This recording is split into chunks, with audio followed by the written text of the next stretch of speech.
திரையரங்கில் நாம் பார்க்கும் ஒவ்வொரு காட்சியும் ஒரு மாயை.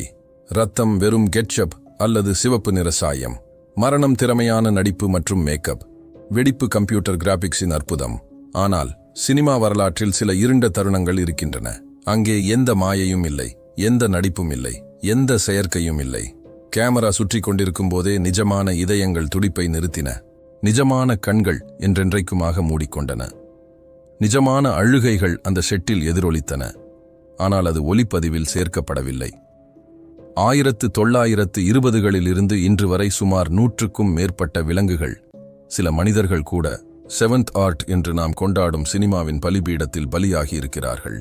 இன்றைய காணொளியில் நீங்கள் கேள்விப்பட்டிராத அல்லது நம்ப மறுக்கும் வகையில் சினிமா வரலாற்றின் மிகவும் இருண்ட, இரத்தக்கரை படிந்த 10 திரைப்படங்களை நான் உங்களுக்கு வெளிப்படுத்தப் போகிறேன். ஒவ்வொரு கதையும் உண்மை, ஒவ்வொரு மரணமும் ஆவணப்படுத்தப்பட்டது, ஒவ்வொரு விவரமும் சரிபார்க்கப்பட்டது. உங்கள் மனதை தயார்படுத்திக் கொள்ளுங்கள், ஏனெனில் இது வெறும் பொழுதுபோக்கு அல்ல.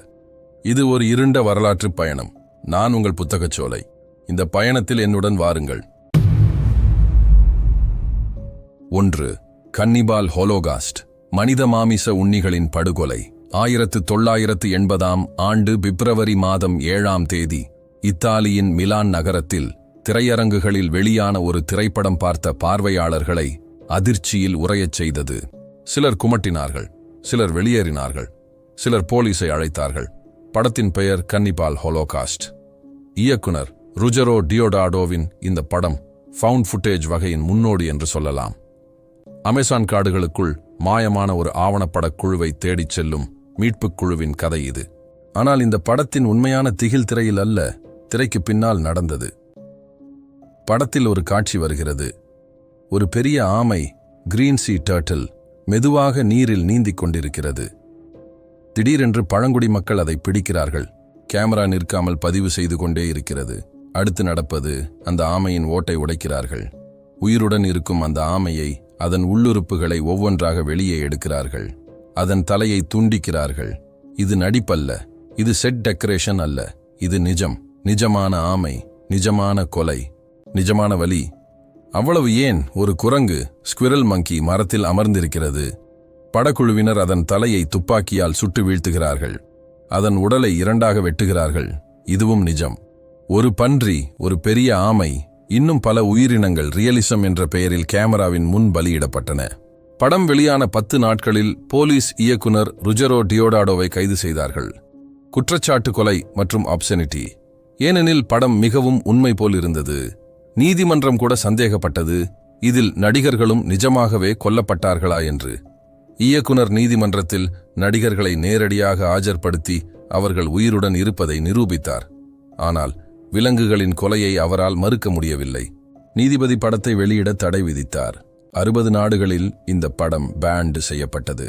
இன்றும் கூட இந்த படத்தின் ஃபுல் வெர்ஷன் பல நாடுகளில் சட்டவிரோதமானது. ருஜரோ டியோடாடோ பல ஆண்டுகளுக்கு பிறகு ஒரு நேர்காணலில் சொன்னார், நான் செய்தது தவறு என்பதை இப்போது உணர்கிறேன். அந்த விலங்குகளின் உயிர்கள் எந்த காட்சியையும் விட மதிப்புமிக்கவை. நான் என் வாழ்நாள் முழுவதும் இந்த குற்ற உணர்வுடன் வாழ்கிறேன். ஆனால் அந்த ஆமையும் குரங்கும் மற்ற உயிர்களும் திரும்பி வரவில்லை. இந்த படம்தான் சினிமா வரலாற்றில் இந்த படத்தில் எந்த விலங்குகளும் காயப்படுத்தப்படவில்லை என்ற அந்த டிஸ்க்ளைமரின் தேவையை உலகுக்கு உணர்த்தியது. ஆனால் அதற்கான விலை பல அப்பாவி உயிர்கள். 2. Apocalypse now. 1979இல் வெளியான இந்த படத்தை இயக்கியவர் பிரான்சிஸ் ஃபோர்ட் கொப்போலா. காட்ஃபாதர் படத்தின் இயக்குனர், ஹாலிவுட்டின் மிகச்சிறந்த மேதைகளில் ஒருவர். வியட்நாம் போரின் பயங்கரத்தை திரையில் கொண்டுவர அவர் எடுத்த படம் Apocalypse Now. Marlon Brando, Martin Sheen, Robert Duvall போன்ற ஹாலிவுட் ஜாம்பவான்கள் நடித்த இந்த படம் சினிமா வரலாற்றின் மிகச்சிறந்த படங்களில் ஒன்று என்று இன்றும் கொண்டாடப்படுகிறது. ஆனால் இந்த படத்தின் கிளைமாக்ஸ் காட்சியில் ஒரு இருண்ட உண்மை புதைந்து கிடக்கிறது. பிலிப்பைன்ஸின் ஆழ்ந்த காடுகளில் கர்னல் கர்ட்ஸ், மார்லன் பிராண்டோவின் கதாபாத்திரம், ஒரு தெய்வம் போல வழிபடப்படும் காட்சி அது. பழங்குடி மக்கள் ஒரு சடங்கு செய்கிறார்கள். ஒரு நீர் எருமை மாடு, வாட்டர் பஃப்லோ, கயிற்றால் கட்டப்பட்டிருக்கிறது. மெதுவாக சடங்கின் ஒரு அங்கமாக அந்த எருமையின் மீது மச்சேட்களால், பெரிய கத்திகளால் வெட்டுகிறார்கள். இந்த காட்சி படத்தில் 6 நிமிடங்கள் ஓடுகிறது. கொப்போலா இதை 2 கேமராக்களில் ஒரே நேரத்தில் படமாக்கினார். ஒன்று மார்லன் பிராண்டோவின் முகத்தை க்ளோஸ் அப்பில் படம் பிடிக்கிறது, இன்னொன்று அந்த எருமை மாட்டின் மரணத்தை பதிவு செய்கிறது. எடிட்டிங்கில் 2 காட்சிகளையும் மாற்றி மாற்றி காண்பிக்கிறார். பார்வையாளருக்கு ஒரு உணர்வு, மனிதனின் இருள், வன்முறையின் பிரிமிட்டிவ்னஸ். ஆனால் உண்மை என்னவென்றால் அந்த சடங்கு போலி அல்ல. அது அந்த பழங்குடியினரின் உண்மையான மத சடங்கு, இஃபுகாவ் ட்ரைபின் பாரம்பரிய பலிமுறை. கொப்போலாவும் அவரது குழுவினரும் அந்த பழங்குடியினரிடம் சொன்னார்கள், நீங்கள் உங்கள் சடங்கை நடத்துங்கள், நாங்கள் படம் எடுக்கிறோம். அதாவது அவர்கள் அந்த எருமை மாட்டை கொல்லவில்லை என்றாலும் அந்த கொலையை அவர்களின் கதைக்காக பயன்படுத்தினார்கள். அதை நிறுத்தவும் இல்லை, தடுக்கவும் இல்லை. படம் வெளியான பிறகு விலங்கு உரிமை அமைப்புகள் கடும் எதிர்ப்பு தெரிவித்தன. கொப்போலாவின் பதில், இது ஒரு கலாச்சார சடங்கு, நான் அதை ஆவணப்படுத்தினேன், நான் அதை உருவாக்கவில்லை. சற்றீதியாக அவர் சரிதான், ஆனால் நெறிமுறை ரீதியாக ஒரு உயிரின் மரணத்தை உங்கள் கதைக்கு பயன்படுத்துவது அனுமதிக்கப்படலாமா? இந்த கேள்விக்கு இன்று வரை பதில் கிடைக்கவில்லை. அபோகாலிப்ஸ் நவ் ஆஸ்கர் விருதுகளை பெற்றது, கோடிக்கணக்கில் வசூல் செய்தது. ஆனால் அந்த ஒரு எருமை மாடு, அது ஒருபோதும் திரும்ப வரவில்லை. 3. மென் பிஹைண்ட் த சன். 1988 வெளியான இந்த என்ட்ரியை நான் தயக்கத்துடன் தான் சேர்க்கிறேன். ஏனெனில் இது சினிமா வரலாற்றிலேயே மிகவும் டிஸ்டர்பிங், மிகவும் கொடூரமான காட்சிகளில் ஒன்றை கொண்டது. சீன இயக்குனர் TF மவுஸ் எடுத்த மென் பிஹைண்ட் த சன் என்ற படம் 2ஆம் உலகப் போரின் போது ஜப்பானிய இராணுவத்தின் யூனிட் 731 யூனிட் 731 மாஞ்சூரியாவில் சீன மற்றும் ரஷ்ய கைதிகள் மீது நடத்திய மனிதாபிமானமற்ற மருத்துவ சோதனைகளைப் பற்றிய படம் இது. உண்மை சம்பவங்களை அடிப்படையாக கொண்ட இந்த படத்தை இயக்குனர் மிக ரியலிஸ்டிக்காக எடுக்க விரும்பினார். அதற்காக அவர் செய்த செயல், படத்தில் ஒரு காட்சி, ஜப்பானிய சிப்பாய்கள் ஒரு பூனையை, ஒரு அப்பாவி உயிருள்ள பூனையை ஒரு அறைக்குள் கொண்டு செல்கிறார்கள். அந்த அறையில் நூற்றுக்கணக்கான ஆயிரக்கணக்கான பசி பிடித்த எலிகள். பூனையை அவர்கள் அந்த எலிகளின் நடுவே விடுகிறார்கள். அடுத்து நடப்பது நான் வார்த்தைகளால் விவரிக்க விரும்பவில்லை, ஆனால் சொல்ல வேண்டிய கட்டாயம். அந்த எலிகள் பசியில் வெறிகொண்டு அந்த பூனையை தாக்குகின்றன, கடிக்கின்றன, சதையை பீய்க்கின்றன. பூனையின் அலறல் அந்த செட்டு முழுவதும் எதிரொலிக்கிறது. கேமரா நிற்கவில்லை, படக்குழு தலையிடவில்லை. சுமார் 4 நிமிடங்கள் அந்த வேதனை நீடித்தது. பூனை இறந்தது. படத்தில் அந்த காட்சி முழுமையாக சேர்க்கப்பட்டது. உலகம் முழுவதும் இந்த படம் வெளியான போது கடும் கண்டனம், போராட்டம், தடை. இயக்குனர் TF மவுஸ் அளித்த பதில், யூனிட் 731 நடத்திய கொடுமைகளை உலகம் அறிய வேண்டும். அதன் பயங்கரத்தை உணர பார்வையாளர்களும் அதே அசலகரியத்தை உணர வேண்டும். ஆனால் கேள்வி, வரலாற்று விழிப்புணர்வுக்காக ஒரு அப்பாவி உயிரை பலி கொடுக்கலாமா? யூனிட் 731 கொடுமைகளை காண்பிக்க நீங்களும் அதே கொடுமையைச் செய்தால் வித்தியாசம் என்ன? இந்த படம் பல நாடுகளில் தடை செய்யப்பட்டது. ஆனால் இன்டர்நெட் யுகத்தில் அது கிடைக்கிறது. அந்த பூனையின் கடைசி அலறல் இன்றும் அந்த காட்சியை பார்த்தவர்களின் நினைவில் வேதனையாக எதிரொலிக்கிறது. 4. தி அட்வென்ச்சர்ஸ் ஆஃப் மைலோ அண்ட் ஓடிஸ். 1986 ஜப்பானில் வெளியான, பின்னர் உலகம் முழுவதும் பிரபலமான ஒரு குழந்தைகள் படம் இது. இதுதான் மிகவும் வேதனையானது, ஏனெனில் இது ஒரு குழந்தைகள் படம். ஜப்பானில் எடுக்கப்பட்டு கொலம்பியா பிக்சர்ஸால் உலகம் முழுவதும் விநியோகம் செய்யப்பட்ட the Adventures of Milo and Otis ஒரு கியூட், அடோரபிள், ஃபேமிலி ஃப்ரெண்ட்லி படம். ஒரு ஆரஞ்சு நிற டேபி பூனைக்குட்டி மைலோ, ஒரு பக் நாய்க்குட்டி ஓட்டிஸ், அவர்களின் நட்பு, சாகசம், காடுகளில் அவர்கள் சந்திக்கும் விலங்குகள்.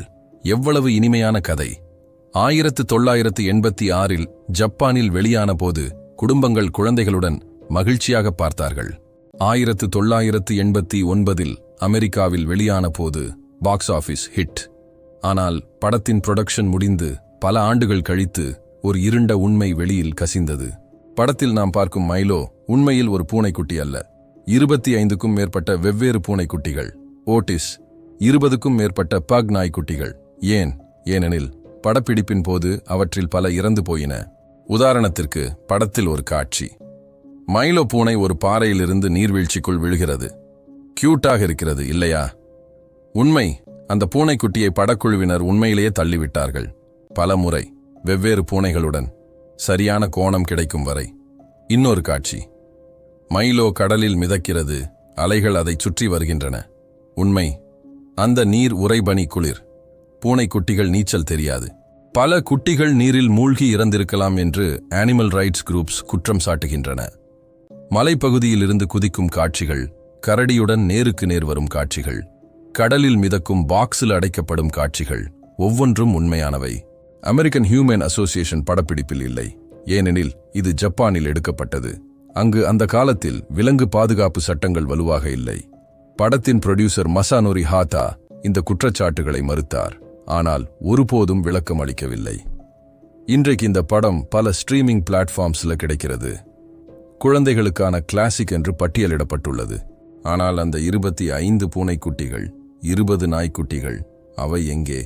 அவர்களின் குடும்பங்கள், அவர்களின் தாய்கள் அவர்களுக்காக எத்தனை நாட்கள் காத்திருந்திருக்கும்? ஒரு குடும்ப படம் எடுக்க எத்தனை குடும்பங்கள் சிதைக்கப்பட்டன? எண்ணம் 5 பென்ஹர் 1925 வெர்ஷன். சினிமா வரலாற்றிலேயே மிக அதிகமான விலங்குகளை பலிவாங்கிய படம் 1925. சைலண்ட் ஃபில்ம் ஈராவின் மிகப்பெரிய படங்களில் ஒன்று Ben Hur A Tale of the Christ. Metro Goldwyn Mayer ஸ்டூடியோஸின் மிகப்பெரிய புரொடக்ஷன். $4 மில்லியன் செலவு. அந்த காலத்தில் இது ஆஸ்ட்ரோனாமிக்கல் அமௌண்ட். இந்த படத்தில் மிகவும் பிரசித்தமான காட்சி சேரியட் ரேஸ், தேர் பந்தயம். பழங்கால ரோமானிய அரீனாவில் 4 குதிரைகள் இழுக்கும் தேர்கள் பயங்கர வேகத்தில் ஒருவரோடு ஒருவர் மோதிக்கொண்டு போட்டியிடுகின்றன. அந்த காட்சியை எடுக்க MGM ஸ்டூடியோஸ் கலிபோர்னியாவில் கல்வர் சிட்டியில் மிகப்பெரிய அரீனாவை கட்டியது. நூற்றுக்கணக்கான எக்ஸ்ட்ராஸ், டசன்ஸ் ஆஃப் சேரியட்ஸ், 100க்கும் மேற்பட்ட குதிரைகள். இயக்குனர் ஃப்ரெட் நிப்லோ விரும்பியது உலகம் இதுவரை பார்த்திராத மிக ரியலிஸ்டிக் சேரியட் ரேஸ். அதற்காக குதிரைகளை உண்மையிலேயே மேக்சிமம் ஸ்பீடில் ஓடவிட்டார். Safety precautions minimal. விளைவு, படப்பிடிப்பின் போது குதிரைகள் ஒன்றின் மீது ஒன்று மோதின, தேர்கள் கவிழ்ந்தன. சுமார் 100 முதல் 150 குதிரைகள் காயமடைந்தன. அவற்றில் குறைந்தபட்சம் 100 குதிரைகள் அந்த இடத்திலேயே இறந்தன அல்லது அதிக காயங்கள் காரணமாக பின்னர் கொல்லப்பட்டன. இது மட்டுமல்ல, படத்தில் ஒரு சீ பேட்டில் காட்சியும் உண்டு. MGM ஸ்டூடியோஸ் ஒரு பெரிய டேங்க் கட்டி அதில் நிஜமான கப்பல்கள் மூழ்கடிக்கப்படும் காட்சியை படம் பிடித்தது. அந்த காட்சியில் எக்ஸ்ட்ராஸ் ஆக நடித்த சுமார் 10 முதல் 15 நபர்கள் நீரில் மூழ்கி இறந்தார்கள் என்று வதந்திகள். MGM இதை எப்போதும் மறுத்தது. ஆனால் முழுமையான பதிவுகள் இல்லை. ஏனெனில் 1920களில் விலங்குகளுக்கு உரிமைகள் கிடையாது. தொழிலாளர்களுக்கு சேஃப்டி ரெகுலேஷன்ஸ் இல்லை. சினிமா என்பது ஒரு காட்டுமேற்கு. பென்-ஹுர் படம் மிகப்பெரிய வெற்றி பெற்றது. 2 அகாடமி அவார்ட்ஸ் வென்றது. ஆனால் அந்த 100 குதிரைகள், அவற்றின் பெயர்கள் கூட பதிவு செய்யப்படவில்லை. ஸ்பெக்டக்கிள் என்ற பெயரில் அவை எண்கள் மட்டுமே. இந்த சோகத்தின் பிறகுதான் 1930களில் அமெரிக்கன் ஹியூமன் அசோசியேஷன் படப்பிடிப்புகளை மானிட்டர் செய்ய ஆரம்பித்தது. ஆனால் அந்த 100 குதிரைகளுக்கு அந்த மாற்றம் மிகவும் தாமதமாக வந்தது. 6 ஃப்ரைடே தி 13th 1980இல் வெளியான இந்த படம் ஹாரர் சினிமாவின் மிகப்பெரிய பிரான்ச்சைசஸ் அல்ல ஒன்று. இது ஒரு பாம்பின் கதை, ஒரு செல்லப்பிராணியின் கதை, ஒரு நம்பிக்கை துரோகத்தின் கதை. முதல் படம் 1980இல் வெளியானது. Low budget slasher film. இயக்குனர் ஷான் எஸ் கனிங்ஹாம். படத்தில் ஒரு காட்சி. கெவின் பேக்கன் நடித்த இளம் கவுன்சிலர் ஒருவர் படுக்கையில் படுத்திருக்கிறார். திடீரென்று மேலே இருந்து ஒரு பாம்பு அவர் மீது விழுகிறது. அவர் அதிர்ச்சி அடைகிறார், பாம்பை கொல்கிறார். இந்த காட்சியை எடுக்க படக்குழு ஒரு ஸ்னேக் ஹேண்ட்லரின் உதவியை நாடியது. அந்த நபரின் பெயர் தெரியவில்லை. ஆனால் அவர் தனது செல்ல பாம்பை, ஒரு நான் வெனமஸ் கலிபோர்னியா கிங் ஸ்னேக், படப்பிடிப்புக்காக கொண்டு வந்தார். அந்த ஹேண்ட்லருக்கு சொன்னது நடிப்பு மட்டும்தான், பாம்புக்கு எந்த ஆபத்தும் இல்லை. ஆனால் டைரக்டர் ஷான் எஸ் கனிங்ஹாம் மற்றும் ஸ்பெஷல் எஃபெக்ட்ஸ் டீம் வேறு திட்டத்துடன் இருந்தார்கள். காட்சியின் 2வது பகுதியில் கெவின் பேக்கன் பாம்பை ஸ்க்ரூ டிரைவரால் குத்தி கொல்லும் காட்சி. அதை ஃபேக் ஸ்னேக் உடன் எடுப்பதாக சொன்னார்கள். ஆனால் அவர்கள் செய்தது அந்த நிஜமான பாம்பையே எடுத்து அதன் தலையில் ஒரு மெட்டல் ராடை அழுத்தி அதை உண்மையிலேயே கொன்றார்கள். கேமராவில் அந்த ஸ்னேக் ஹேண்ட்லர் படப்பிடிப்பு தளத்தில் அருகில் நின்று கொண்டிருந்தார். அவர் என்ன செய்கிறார்கள் என்பதை உணர்ந்தபோது கத்தினார், ஓடி வந்தார். ஆனால் தாமதமாகிவிட்டது. அவருடைய செல்லப்பிராணி, அவர் பல ஆண்டுகளாக வளர்த்த அந்த பாம்பு, அவர் கண் முன்னே கொல்லப்பட்டது. படப்பிடிப்பு முடிந்ததும் அந்த நபர் தனது இறந்த பாம்பை கையில் எடுத்து அழுது கொண்டே வெளியேறினார். அவர் மீது லீகல் ஆக்ஷன் எடுக்க முயற்சி செய்தார். ஆனால் அந்த காலத்தில் ரெப்டைல்ஸ்க்கு பெட் ஸ்டேட்டஸ் இல்லை. நீதிமன்றம் வழக்கை தள்ளுபடி செய்தது. ஷான் எஸ் கனிங்ஹாம் பல ஆண்டுகளுக்குப் பிறகு ஒரு இன்டர்வியூல இதை பற்றி கேட்கப்பட்ட போது சொன்னார், அது அன்பார்ச்சுனேட் இன்சிடென்ட். ஆனால் படம் மிகவும் ரியலிஸ்டிக்காக இருக்க வேண்டும் என்று நாங்கள் விரும்பினோம். ரியலிஸ்டிக் ஒரு வார்த்தை, ஒரு உயிருக்கு விலை. ஃப்ரைடே தி 13th பிரான்ச்சைஸ் இன்று 12 படங்கள், மர்ச்சன்டைஸ், டீம் பூங்கா, அட்ராக்ஷன்ஸ் என பில்லியன்கள் சம்பாதித்துள்ளது. ஆனால் அந்த ஒரு பாம்பு, அதன் பெயர் கூட நமக்கு தெரியாது. 7 ஸ்டேஜ் கோச். 1939 வெளியான இந்த கிளாசிக் ஹாலிவுட் வெஸ்டர்ன் படம் ஜான் வெயினை சூப்பர் ஸ்டார் ஆக்கியது. த ரன்னிங் டபிள்யூ இது ஒரு படத்தின் பெயர் அல்ல, இது ஒரு சாதனத்தின் பெயர், ஒரு கொலை ஆயுதத்தின் பெயர். கிளாசிக் ஹாலிவுட் வெஸ்டர்ன் மூவிஸ் பார்த்திருக்கிறீர்களா? குதிரை முழு வேகத்தில் ஓடி வருகிறது, திடீரென்று தடுமாறி தலைகீழாக விழுகிறது, கவுபாய் கீழே தூக்கி எறியப்படுகிறான். எவ்வளவு டிராமாட்டிக், எவ்வளவு த்ரில்லிங்! ஆனால் எப்படி இந்த எஃபெக்டை அச்சீவ் செய்தார்கள்? சிஜிஐ இல்லை, ஸ்டண்ட் டபுள்ஸ் மட்டும் இல்லை, அவர்கள் பயன்படுத்தியது ரன்னிங் டபிள்யூ அல்லது ட்ரிப் வயர். இது எப்படி வேலை செய்கிறது என்பதை நான் விளக்குகிறேன். ஆனால் எச்சரிக்கை, இது மிகவும் டிஸ்டர்பிங். குதிரையின் 2 முன் கால்களிலும் கம்பிகள் கட்டப்படும். அந்த கம்பிகள் ஒரு மையக்கம்பியுடன் இணைக்கப்படும். அந்த மையக்கம்பி தரையில் பதிக்கப்பட்ட ஒரு ஸ்டேக்குடன் இணைக்கப்படும். குதிரை ஓடுகிறது, ஓடுகிறது, ஓடுகிறது. கம்பி இறுகுகிறது. குதிரையின் கால்கள் திடீரென்று பின்னால் இழுக்கப்படுகின்றன. குதிரை முன்னோக்கி தலைகீழாக விழுகிறது. சுமார் 50 கிலோமீட்டர் வேகத்தில்.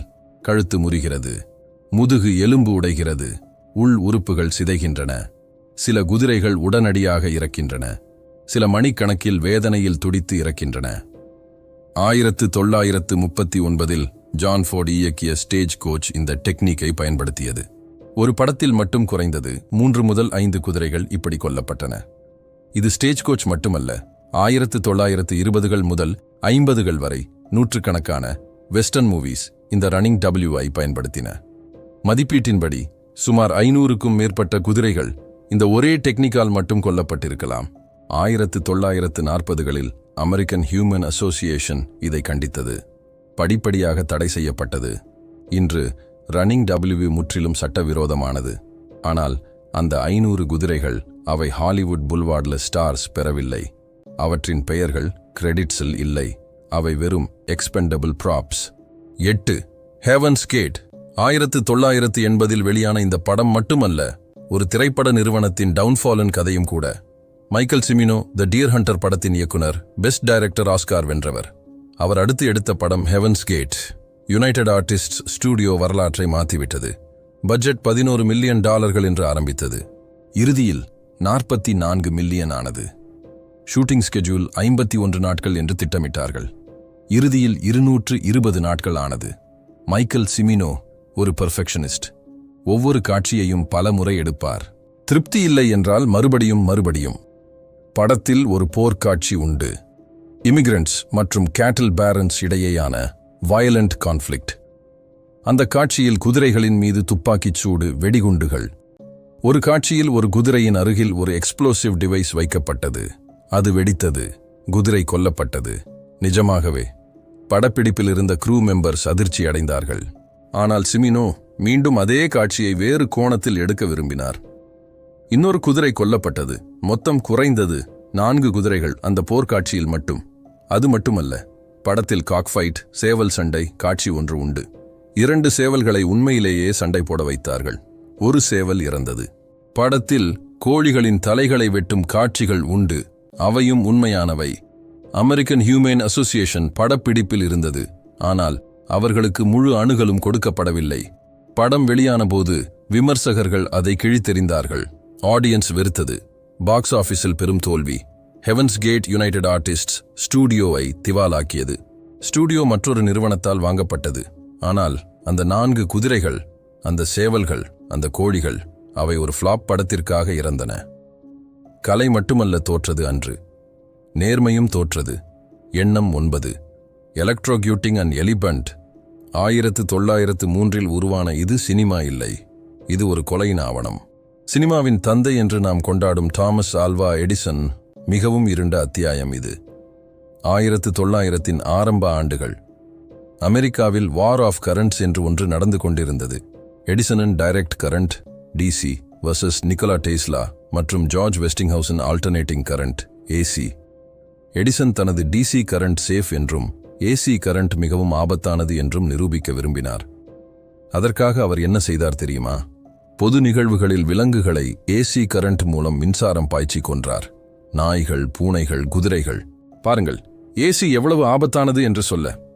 1903ஆம் ஆண்டு ஜனவரி மாதம் 4ஆம் தேதி நியூயார்க்கின் கோனி ஐலண்டில் உள்ள லூனா பார்க் என்ற பொழுதுபோக்கு பூங்காவில் டாப்சி என்ற ஒரு பெண் யானை இருந்தது. டாப்சி சுமார் 28 வயது. பல ஆண்டுகளாக சர்க்கஸில் வேலை செய்து தொடர்ந்து துன்புறுத்தப்பட்டது. அந்த யானை தனது 3 ட்ரெயினர்ஸை கொன்றது. அவர்கள் அதை தொடர்ந்து டார்ச்சர் செய்ததால் லூனா பார்க் உரிமையாளர்கள் முடிவு செய்தார்கள் டாப்சியை கொல்ல வேண்டும். ஆனால் எப்படி? தூக்கிலிடுதல் முயற்சி செய்தார்கள். ASPCA, American Society for the Prevention of Cruelty to Animals, எதிர்த்தது. எடிசன் ஒரு தீர்வை முன்மொழிந்தார். ஏசி கரண்ட் மூலம் மின்சாரம் பாய்ச்சி கொள்ளலாம். அதை படம் எடுத்து அவரது ஃபில்ம் கம்பெனி மூலம் காண்பிக்கலாம். ஜனவரி 4ஆம் தேதி சுமார் 1500 பேர் கூடியிருந்தார்கள். ஒரு பொழுதுபோக்காக டாப்சிக்கு விஷம் கலந்த கேரட்டுகள் கொடுக்கப்பட்டன. அதை மெதுவாக்க அதன் கால்களில் காப்பர் எலக்ட்ரோட்ஸ் பொருத்தப்பட்டன. எடிசன் அண்ட் க்ரூ கேமராக்களை செட்டப் செய்தார்கள். சிக்னல் கொடுக்கப்பட்டது. 6600 வோல்ட்ஸ் ஏசி கரண்ட் டாப்சியின் உடல் வழியாக பாய்ந்தது. 10 வினாடிகள் டாப்சியின் உடல் புகைந்தது, நடுங்கியது. 10 வினாடிகளுக்குப் பிறகு அந்த மகத்தான, அழகான, துன்புறுத்தப்பட்ட உயிர் தரையில் விழுந்தது, இறந்துவிட்டது. எடிசன் அந்த காட்சியை எலக்ட்ரோக்யூட்டிங் அன் எலஃபண்ட் என்ற தலைப்பில் வெளியிட்டார். நாடு முழுவதும் நிக்கல் ஓடியன்களில் அந்த கால தியேட்டர்களில் காண்பிக்கப்பட்டது. மக்கள் பணம் கொடுத்து பார்த்தார்கள். ஒரு பொழுதுபோக்காக. இது சினிமா வரலாற்றின் முதல் ஸ்னஃப் ஃபிலிம். உண்மையான மரணத்தை பணம் சம்பாதிக்க பயன்படுத்திய முதல் திரைப்படம்.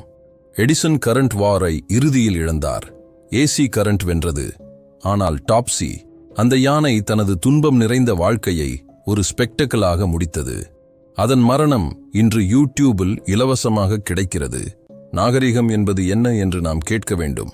10 ரோர் 1981இல் வெளியான இந்த படம் மிகவும் விசித்திரமான ஒன்று. இதுவரை நாம் பார்த்தது மனிதர்கள் விலங்குகளுக்கு செய்த கொடுமைகள். ஆனால் இது விபரீதமானது, வித்தியாசமானது. ரோர் 1981இல் வெளியான இந்த படம் நோ அனிமல்ஸ் வர் ஹார்ம்ட் என்ற டிஸ்க்ளைமரை கேலி செய்வது போல் இருக்கிறது. ஏனெனில் இங்கே விலங்குகள் ஹார்ம்ட் செய்யப்படவில்லை, மனிதர்கள் ஹார்ம்டு செய்யப்பட்டார்கள். மிக கொடூரமாக. ரோவர் படத்தின் கதை. ஒரு குடும்பம் ஆப்பிரிக்காவில் பல சிங்கங்களுடன் இணைந்து வாழ்கிறார்கள். வைல்ட் லைஃப் கன்சர்வேஷன் பற்றிய படம். இயக்குனர் மற்றும் நடிகர் நோவெல் மார்ஷல். முக்கிய நடிகை அவரது மனைவி டிப்பி ஹெட்ரன். ஆல்ஃபிரட் ஹிச்காக்கின் தி பேர்ட்ஸ் படத்தின் ஸ்டார். சப்போர்ட்டிங் காஸ்ட் அவர்களது குழந்தைகள் இன்க்ளூடிங் யங் மெலனி கிரிஃபித். அவர்களது முடிவு, இந்த படத்தை முடிந்தவரை ரியலிஸ்டிக்காக எடுக்க உண்மையான சிங்கங்கள், புலிகள், சிறுத்தைகள், ஜாகுவார்களுடன் நடிக்க வேண்டும். எத்தனை விலங்குகள்? 150 பெரிய பூனைகள், பிக் கேட்ஸ். ட்ரெயின்ட், ஓரளவு. அன்பிரெடிக்டபிள், முற்றிலும். படப்பிடிப்பு நடந்த காலம் 11 ஆண்டுகள். Budget $17 million. அதில் பெரும்பாலானவை மார்ஷல் குடும்பத்தின் சொந்த பணம். விளைவு 70 காஸ்ட் மற்றும் க்ரூ மெம்பர்ஸ், நடிகர்கள், டெக்னீஷியன்ஸ் சிங்கங்களால் தாக்கப்பட்டு கடுமையாக காயமடைந்தார்கள். மெலனி கிரிஃபித் அப்போது 14 வயது. ஒரு சிங்கம் அவரது முகத்தில் அடித்தது. 50 தையல்கள். அவரது கண் பாதிக்கப்பட்டது. பிளாஸ்டிக் சர்ஜரி தேவைப்பட்டது. டிப்பி ஹெட்ரன், ஒரு சிங்கம் அவரது தலையில் கடித்தது. Fractured leg, scalp wounds. Cinematographer Jan de Bont, ஒரு சிங்கம் அவரை அடித்தது. Scalp completely ripped off. அவரது மண்டை எலும்பு தெரிந்தது. 200க்கும் மேற்பட்ட தையல்கள். Noel Marshall himself, multiple injuries, gangrene ஏற்பட்டு கிட்டத்தட்ட இறந்து போனார். ஏன் இவர்கள் தொடர்ந்தார்கள்? அப்சஷன். 11 ஆண்டுகளில் பல முறை புரொடக்ஷன் நிறுத்தப்பட்டது. வெள்ளம், தீ, காயங்கள். ஆனால் அவர்கள் மீண்டும் மீண்டும் தொடர்ந்தார்கள். இறுதியாக 1981இல் படம் வெளியானது. பாக்ஸ் ஆஃபீஸ் மொத்த தோல்வி. அமெரிக்காவில் லிமிடெட் ரிலீஸ் மட்டுமே. கின்னஸ் புக் ஆஃப் ரெக்கார்ட்ஸ் இந்த படத்தை மோஸ்ட் டேஞ்சரஸ் ஃபில்ம் புரொடக்ஷன் என்று பதிவு செய்தது. இன்று ரோர் ஒரு கல்ட் கிளாசிக். பைத்தியக்காரத்தனமான துணிச்சல் அல்லது முட்டாள்தனமான பொறுப்பற்ற தன்மை என்று விவாதிக்கப்படுகிறது. இங்கே விலங்குகள் வில்லன்கள் அல்ல. அவை தங்கள் இயல்புக்கு ஏற்ப நடந்து கொண்டன. மனிதர்கள்தான் தங்கள் ஆம்பிஷனுக்காக தங்களையே மற்றும் தங்கள் குழந்தைகளையே ஆபத்தில் தள்ளினார்கள். இது வேறு வகையிலான பைத்தியக்காரத்தனம். 10 படங்கள், நூற்றுக்கணக்கான உயிர்கள். 1903 1988 வரை, ஏறக்குறைய 85 ஆண்டுகள். என்ன மாறியது? பல விஷயங்கள். இன்றைக்கு அமெரிக்கன் ஹியூமன் அசோசியேஷன் ஒவ்வொரு ஹாலிவுட் ப்ரொடக்ஷனும் மானிட்டர் செய்கிறது. நோ அனிமல்ஸ் வர் ஹார்ம்ட் என்ற அந்த டிஸ்க்ளைமர், அது வெறும் ஃபார்மாலிட்டி அல்ல, அது ஒரு உத்தரவாதம், ஒரு ப்ராமிஸ். சிஜிஐ டெக்னாலஜி கிடைக்கிறது. எந்த உண்மையான விலங்கையும் காயப்படுத்தாமல் எந்த காட்சியையும் உருவாக்க முடியும். விலங்கு உரிமை சட்டங்கள் உலகம் முழுவதும் வலுவாகி இருக்கின்றன. ஆனால் இந்த 10 படங்களும் நமக்கு ஒரு கேள்வியை விட்டுச் செல்கின்றன. கலை, அது எவ்வளவு மதிப்புமிக்கது? ஒரு மாஸ்டர் பீஸ் உருவாக்க ஒரு உயிரை பலி கொடுக்கலாமா? ரியலிசம் என்ற பேரில் வலியையும் மரணத்தையும் உண்மையாக்கலாமா? திரையில் நாம் பார்க்கும் ஒவ்வொரு வினாடியும் யாரோ ஒருவரின் அல்லது ஏதோ ஒன்றின் விலையில் வருகிறது. சில விலைகள் நியாயமானவை, சில விலைகள் ஒருபோதும் கொடுக்கப்படக்கூடாதவை. கன்னிபால் ஹோலோகாஸ்டின் அந்த ஆமை, மைலோ அண்ட் ஓடிசன் அந்த 20 பூனை குட்டிகள், பென் ஹரன் அந்த 100 குதிரைகள், டாப்சி எடிசனின் அந்த யானை, அவையெல்லாம் பேச முடியாதவை, தங்களை தாங்களே பாதுகாத்துக் கொள்ள முடியாதவை. அவை நம்பின மனிதர்களை. நாம் அந்த நம்பிக்கையை துரோகம் செய்தோம். இன்று 1920கள் 30கள் 80களை விட நாம் முன்னேறி இருக்கிறோம் என்று நினைக்கிறோம். ஆனால் உண்மையில் இன்றும் உலகின் சில பகுதிகளில், குறிப்பாக சில ஆசிய நாடுகளில் விலங்கு பாதுகாப்பு சட்டங்கள் வலுவாக இல்லை. லோ பட்ஜெட் புரொடக்ஷன்ஸ் இன்னும் ஷார்ட்கட்ஸ் எடுக்கின்றன. அண்டர்கிரவுண்ட் ஃபில்ம்ஸ் இன்னும் பவுண்டரிஸை மீறுகின்றன. நமது பொறுப்பு என்ன? எந்த படத்தை நாம் பார்க்கிறோம் என்பதில் விழிப்புடன் இருக்க வேண்டும். எந்த கான்டென்ட்டை நாம் சப்போர்ட் செய்கிறோம் என்பதில் தேர்ந்தெடுக்க வேண்டும். பிஹைண்ட் த சீன்ஸை கேள்வி கேட்க வேண்டும். கலை மனிதாபிமானத்தை விட பெரியதல்ல. பொழுதுபோக்கு நெறிமுறைகளை விட மேலானதல்ல. இன்று நான் பகிர்ந்த இந்த 10 கதைகளும் உங்களை அசலகரியமாக உணர வைத்திருக்கும். நல்லது, அதுதான் நோக்கம். நாம் அசலகரியமாக உணரும்போதுதான் மாற்றம் ஆரம்பிக்கிறது. இந்த காணொளியை பார்த்த பிறகு அடுத்த முறை ஒரு படம் பார்க்கும்போது அந்த எண்ட் கிரெடிட்ஸ்ல நோ அனிமல்ஸ் வர் ஹார்ம்ட் என்று வரும்போது ஒரு நிமிடம் நிறுத்துங்கள். நினைவில் வைத்துக் கொள்ளுங்கள், அந்த ஒரு வரி நூற்றுக்கணக்கான உயிர்களின் தியாகத்தின் பலன். அவற்றின் நினைவாக இனி நாம் சிறப்பாக செய்ய முடியும், சிறப்பாக செய்ய வேண்டும். நான் உங்கள் பத்தகச்சோலை. இந்த காணொளி உங்களை எப்படி பாதித்தது என்று காமெண்ட்ல பகிர்ந்து கொள்ளுங்கள். இந்த மாதிரியான முக்கியமான விழிப்புணர்வு தரும் கண்டென்ட்க்கு லைக் பண்ணுங்கள், ஷேர் பண்ணுங்கள், சப்ஸ்கிரைப் பண்ணுங்கள். அடுத்த வீடியோவில் இன்னொரு மறக்க முடியாத கதையுடன் உங்களை சந்திக்கிறேன். அதுவரை stay conscious, stay compassionate. This is Puthagacholai. Keep வாட்சிங், keep caring.